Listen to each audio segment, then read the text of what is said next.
Happening now on Grid Tonight. Justin Marks is taking Trackhouse Racing to MotoGP. Will they be able to find success with Aprilia and start establishing themselves as a motorsports empire across multiple disciplines? Logan Sargent is getting another chance to race in Formula One with Williams. Out of all the drivers on the grid in 2024, could he be under the most pressure to perform?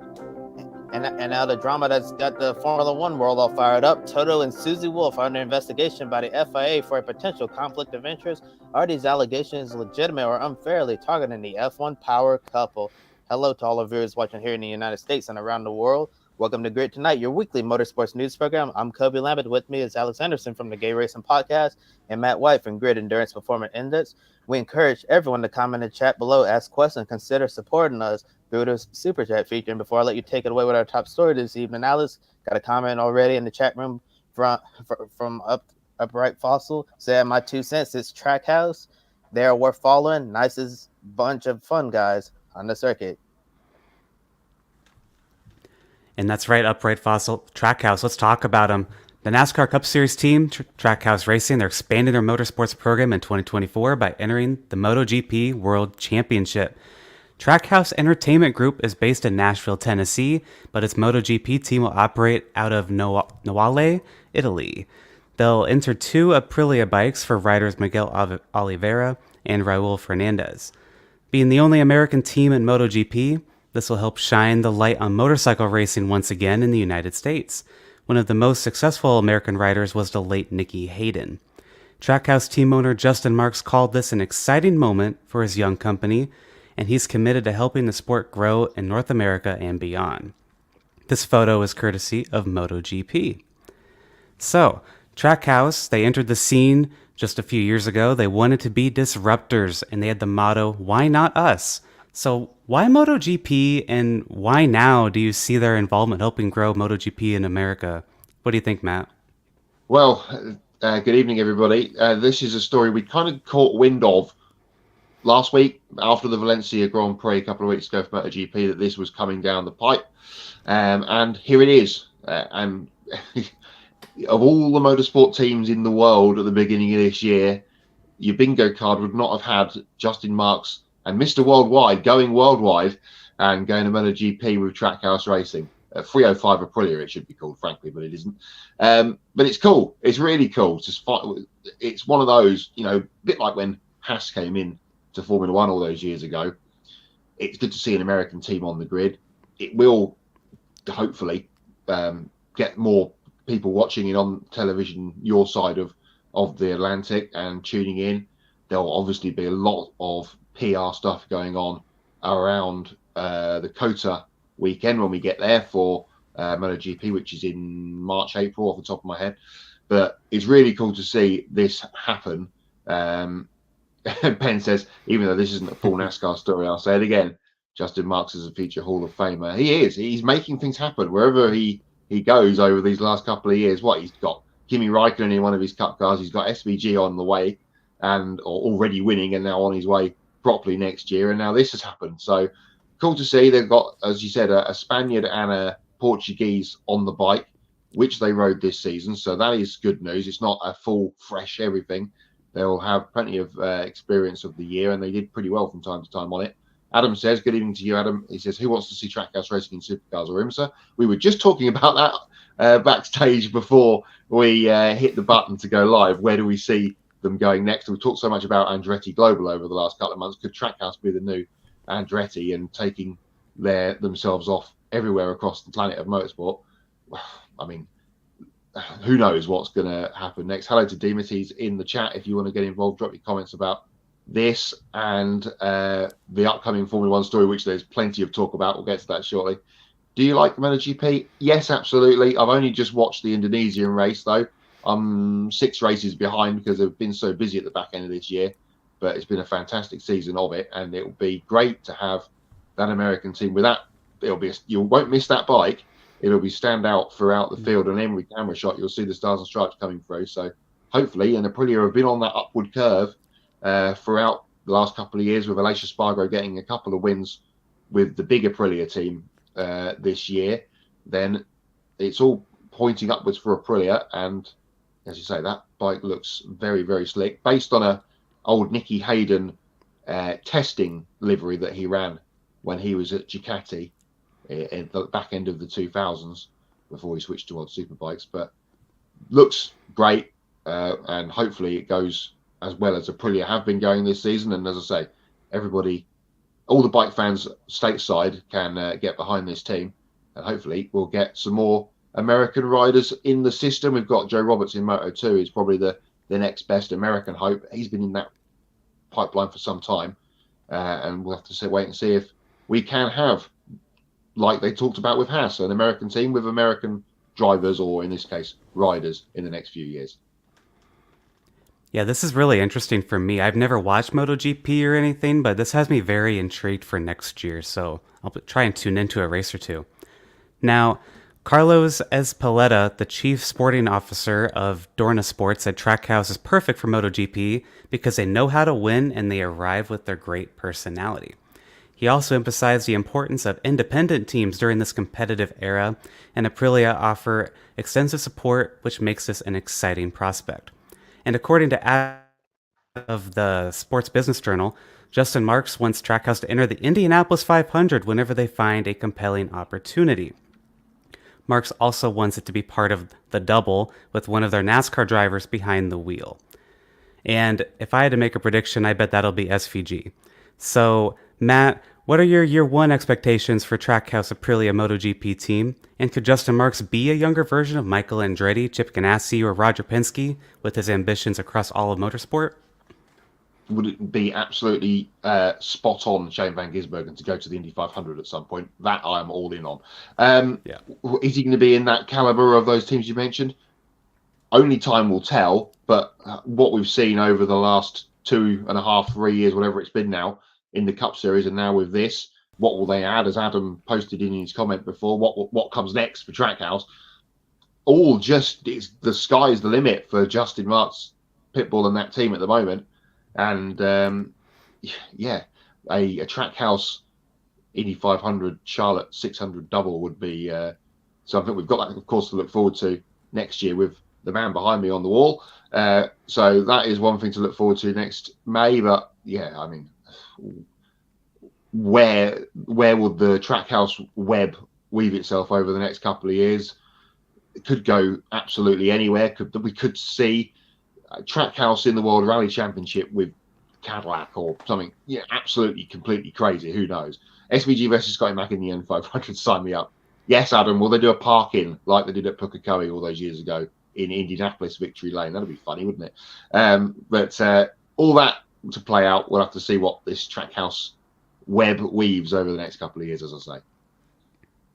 For sure. And now we'll move on to our next story, focusing on Logan Sargent. He had a challenging season in his rookie year in Formula One, but he will return to Williams in 2024. Now with the full season under his belt, the 22-year-old American gets another year to prove that he belongs at the pinnacle of motorsport. After the United States Grand Prix, American F1 driver to score points in 30 years. Sargent said it's been an incredible journey with Williams so far, and he feels grateful for the opportunity to continue developing as a driver. This photo is courtesy of Williams Racing. So Kobe, Matt, is Sargent deserving of a second season to prove himself, and how much pressure will he be under to perform? I know there's a lot of people out there who will say that Sargent is not deserving of a second season, but I think, just like I hate to use the other sports as an example, like the NFL with starting quarterbacks and all of that as a rookie, but I feel like in cases like that, the same way with drivers, I feel like we try to rush them way too soon. Arguably, Logan Sargent, potentially could have used another year of Formula 2. I think that would have really helped prepare him to get onto the Formula 1 grid, but at the same time, you can't just throw someone in an F1 car like this and expect them to go out there and light the world on fire in their rookie year. And Alex Albon, I remember reading an interview that he did like several weeks ago, and he was saying when he got his first big shot to go into Formula 1, he admitted that he wasn't ready for that. And now, after getting some time under his belt, Red Bull put him on the sidelines, getting some time to reflect. now Alex Albon has really come into his own as a driver. I know this business is a what have you done for me lately type of situation. So that's why there's so much pressure on these young drivers to go out and perform right away. But I think sometimes if you exercise patience and try to make sure your driver is in the best possible situation to develop, then potentially you can get rewarded later on down the road. But to answer the part of your second question there, Alex, yeah, Logan Sargent is going to be under a lot of pressure to perform. I think the driver who's going to be under the most pressure is obviously going to be Sergio Perez, given the horrible season that he's had, not being able to match Max Verstappen. I mean, if you look on paper, that's a really great season for Sergio Perez considering where he finished in the points, but not being able to match Max Verstappen and all the issues and mistakes that he made throughout the year. A lot of people are going to be saying that Sergio Perez, is going to be under fire next year, and if he slips up, you have Daniel Ricciardo there to potentially replace him if all goes wrong. Yeah, so I don't think Logan Sargent will be the driver who's under the most pressure, but I think it's definitely second best compared to Sergio Perez, and I do think that Logan Sargent is deserving of a second season. Although there might be other drivers you may think are more deserving to be on the grid, like a Liam Lawson or a Teo Porcher, who looks like he's going to be off to Super Formula in Japan next season. And before we move over to Matt, going to read some comments there in the chat room. Yeah, right here, Ben Snyder said that you're thrilled for Logan Sargent. You think he deserves a second year, but he has to perform. Emphasis on has to perform in 2024. Totally agree with that. Too many talented drivers and not enough grid spots. Exactly what I said with Liam Lawson and Teo Porcher, who should probably be on the Formula One grid next year or next couple of years.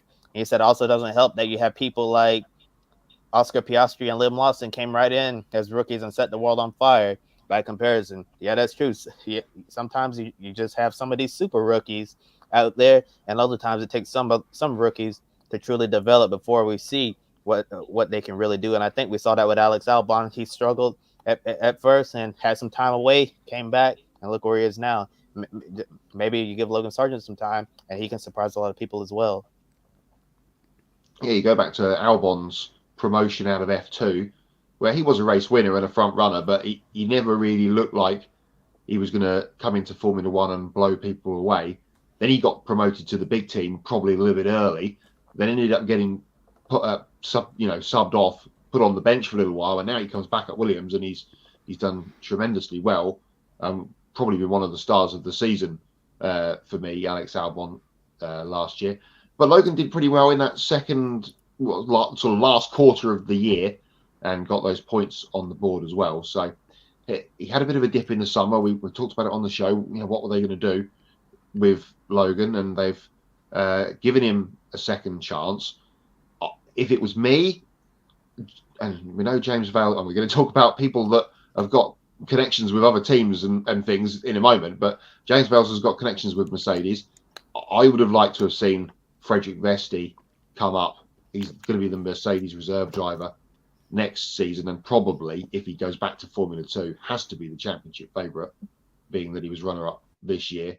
I would have liked to have seen Vesti come up and take that second Williams seat if I had the choice, but they've gone with Sargent. Of course, they've got lots more data and know how he works with the team and all that kind of thing from this season, so he'll be better. He's got a year of driving under his belt, and Williams have been on the up and up all season, so it trending in the right direction. Hopefully, a winter of confirmed seat and everything like that will give Sargent a bit more confidence going into next season. You mentioned Liam Lawson; he looked like he might be getting that seat as well in the autumn, and that's not come to fruition. So, the first time in the history of Formula One next year that we'll have exactly the same driver lineup going into the season as it was the year before. So that's, as I say, never happened before. That's one tidbit for next year.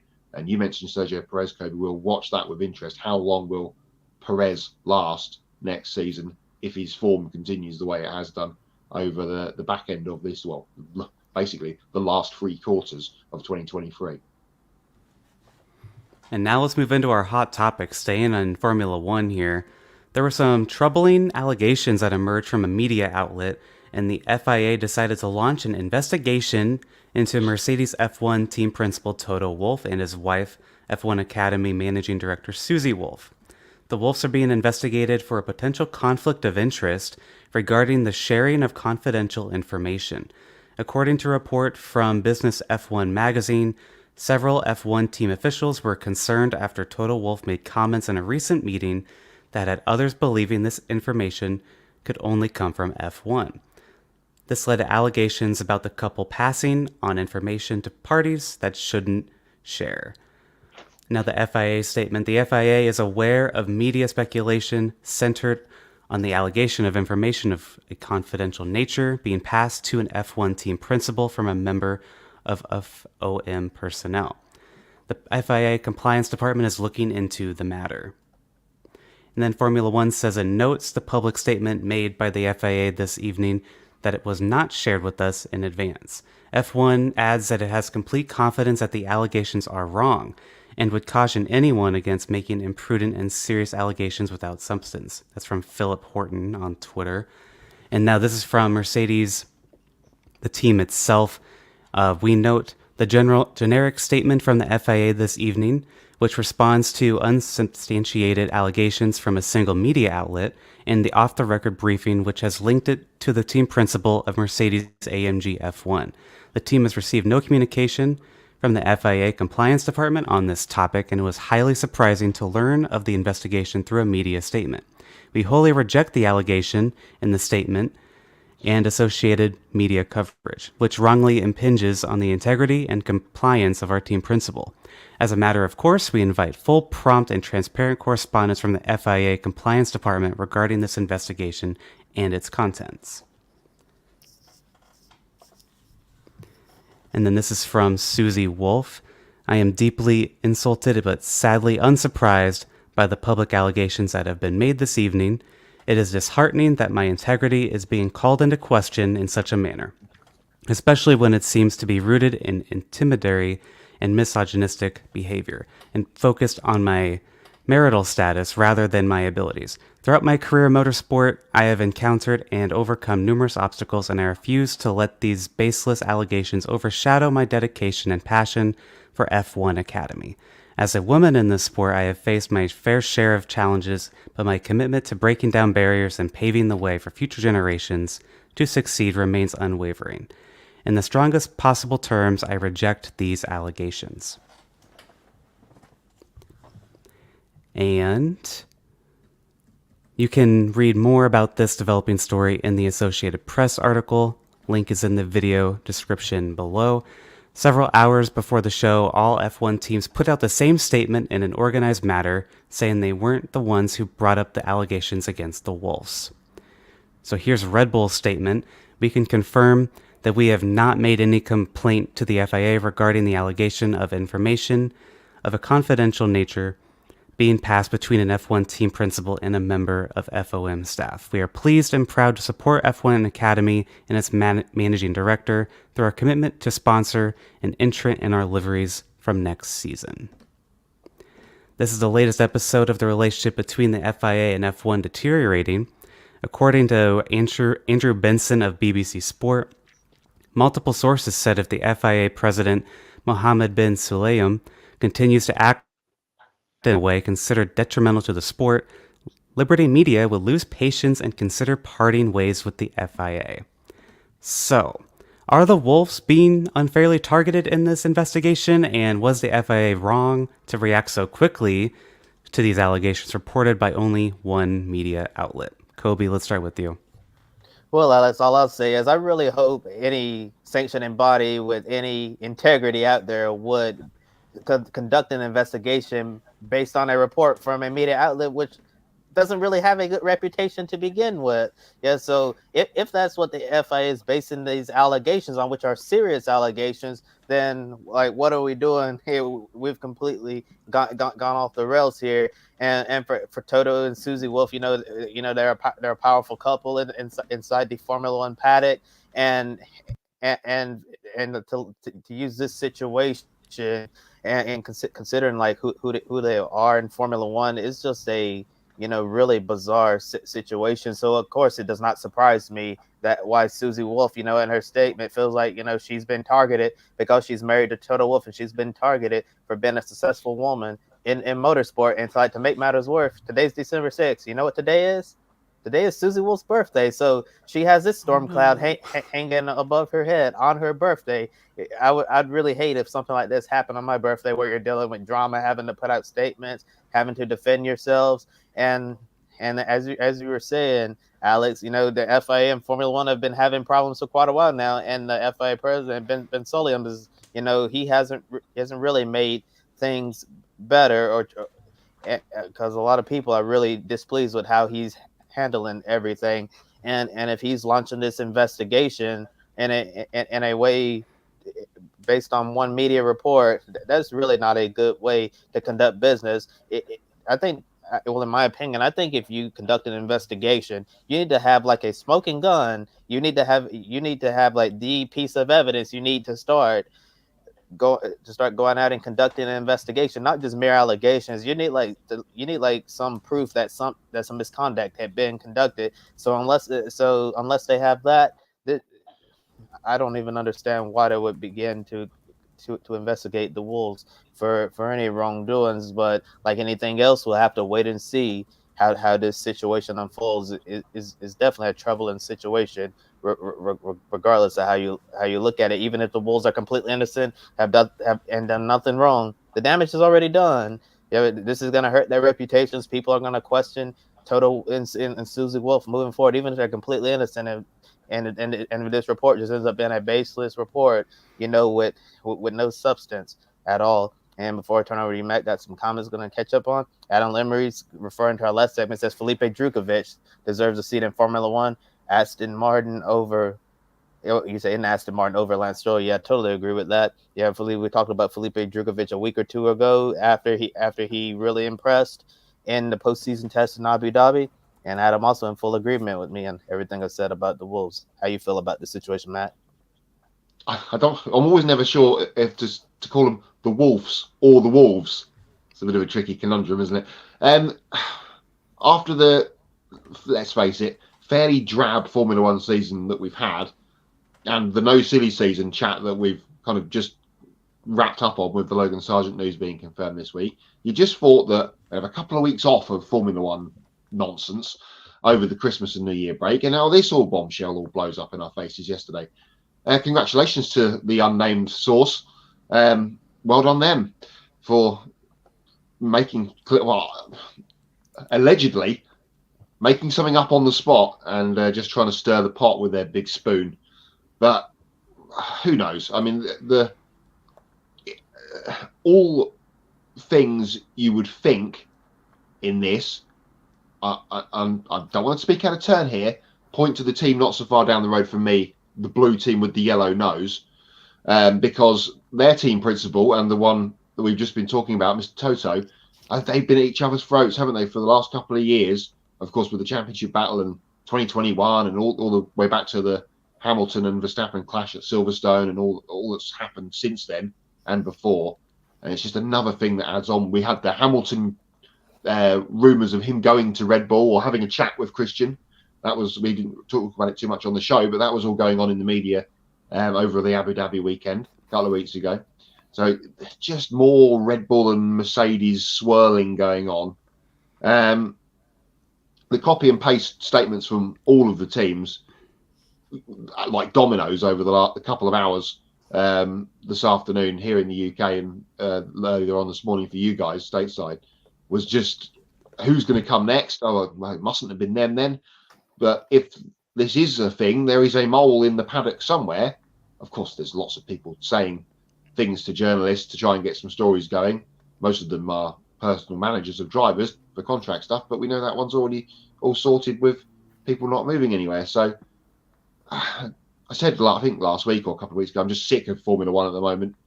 I'm quite happy of a break, and now we've got this to contend with. But hopefully, with all the statements that have been put out today, it might blow over. Nothing from our FIA president, of course, today. They've had their World Council meeting in Baku today, so he's had a bit more on his plate to deal with, to be fair. So hopefully by the end of the week, we'll get something from the FIA, apart from just someone said something and we think we need to investigate it based on not really anything at all, which is basically what their statement that came out on Tuesday was, which is started this whole story.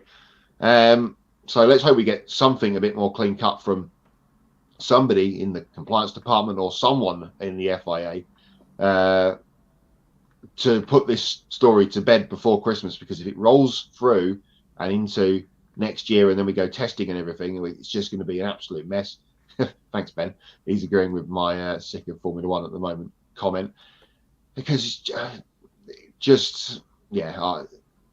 mean, if Josh was on with us tonight, I'm sure he'd have much more opinions and much more things to say. He's got his ear to the ground much more than the three of us put together have, I think, on these Formula One subjects. But it's just a mess, and let's hope this does go away and we don't end up talking about this like we did we have done with a lot of other Mercedes-related stories over the last 3 or 4 years, I guess.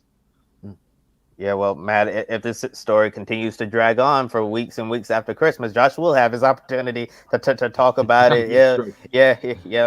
Like you were saying, is just such a crazy situation that we're in Formula One. We're thinking after a very long season where everyone's tired that we're just gonna have a nice holiday for the next several months and just relax. And then start the 2024 season. Here we go again with more drama. And I also want to emphasize again, in the world of journalism, it's extremely dangerous if you just not just journalism in general, but from the perspective of a sanctioning body in a series, it's very dangerous to just start an investigation based on something you saw in a report.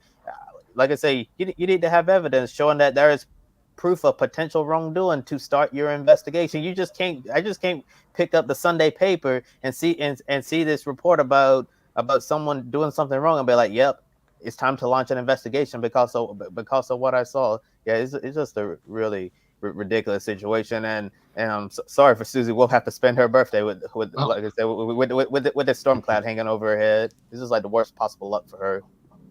I mean, we've seen it on social media over the last little while where people will come out with statements and get absolutely bagged for stuff that they've come out with and been proved to have been wrong. Sources tell me, I've heard a rumour. That was that. Don't forget we had that Formula One rumour a couple of weeks ago that may or may not have centred around Fernando Alonso off the back of the Mexican Grand Prix, and nothing happened off the back of that one. Here's something I've thought about over the last 24 hours.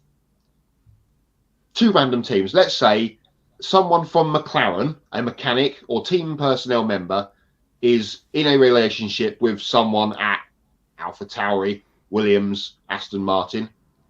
Is that allowed? Are they allowed to then talk to each other about Formula One things because they are not in the same team? And it's slightly different, but are we now going to ban people from we're going to have the Red Bull pod of people? You're not allowed to move out of it in case of talking to somebody from the wrong side of the fence. It's just becoming a massive dictatorship, and I really do not like it. Yeah, and I also think Toto and Susie Wolff should still be allowed to work in Formula One. It seems like this story, is designed to, get an investigation started to potentially, like one of you can stay and one of you has to go, in a conflict of interest type of situation. So this seems like a divisive situation, which means like Toto, you either step down from team principal of Mercedes, or Susie, you go from F1 Academy. And Susie's done a lot of work with F1 Academy and getting that up and going. And like she said in her statement, she's proud of the work she's done and seems like she's committed to doing that for the foreseeable future. And Toto, there's been a lot of rumors over the years, that he could step aside soon, but he hasn't done it yet. So who knows where this story could go. And he has a majority stake in the team. So even if he steps down, does that mean he has to sell as well? No. Well, it's just mad. Absolutely mad. Well, Matt, I'm going to keep it over to you. We can go right into the EPI. Yes, thank you, Alex. Couple of races at the weekend as we wind the clock up on the 2023 Grid Endurance Performance Index. The Asian Le Mans Series got underway. Yes, strange to say a championship got underway in December, but it did.